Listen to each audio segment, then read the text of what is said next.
Aloha and welcome. In this session I'll be showing you 5 different ways you can play a D. You can pick which one or ones are best for you. And I'm going to actually be doing them all in the same form. All of them are going to be the standard 2nd fret, strings 4, 3, and 2. All of them on the 2nd fret. But I'm going to show you several ways you can do that.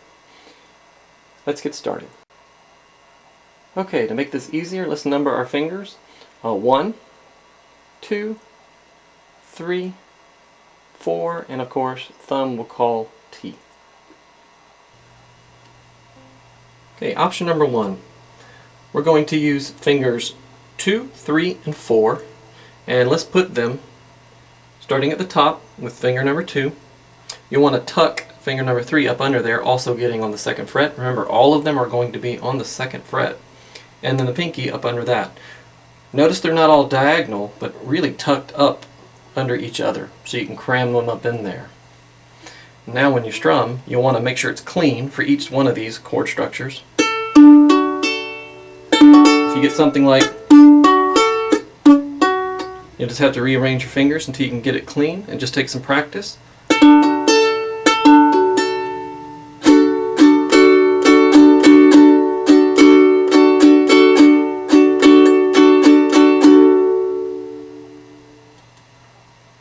Option number 2.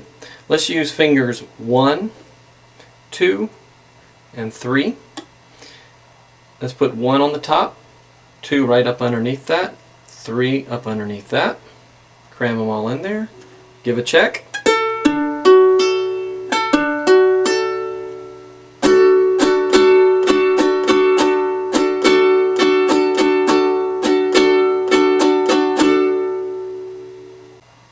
Okay, this next one is going to be good for those of you that have a hard time cramming things, although all of these get easier with practice.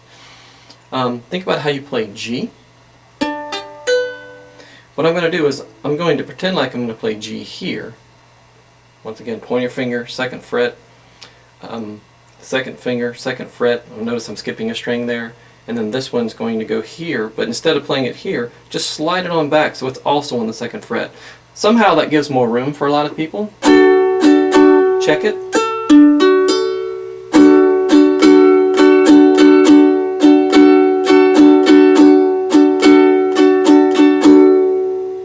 Okay, so it's going to be 1, 2, 3.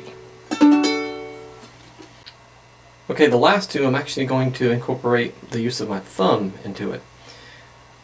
I'm going to use fingers 1, 2, and thumb for this first one.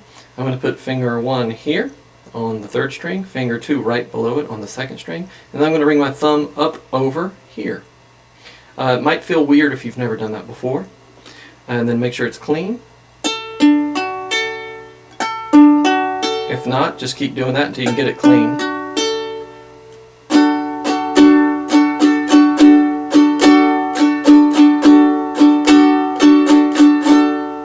Once again, that's going to be 1, 2, and thumb.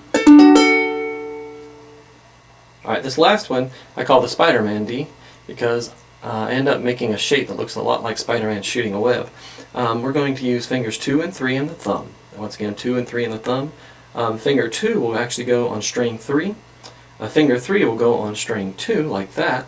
And then here comes the thumb, and there's that shape I was talking about. I actually find this one quite comfortable and use it a lot myself.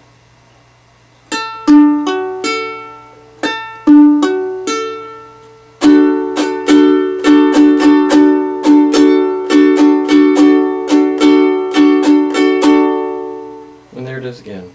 2, 3, and thumb.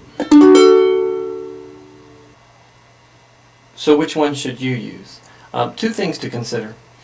The one you find comfortable is important, and you will find that knowing more than one of these is actually very useful as well. Sometimes certain Ds are just easier to play in certain chord progressions, meaning the order of chords in a song. Some of them just lend themselves better. So you decide which D is best for you, and remember that D might change depending on what song and chord progression you're playing. Being versatile is always good, and it will help you with some of the tougher chords we'll learn, like E and chords like that, if you can do several of these. So practice them and try to get them clean, And be looking for another session where we will be strumming together using D as one of the chords. See you soon.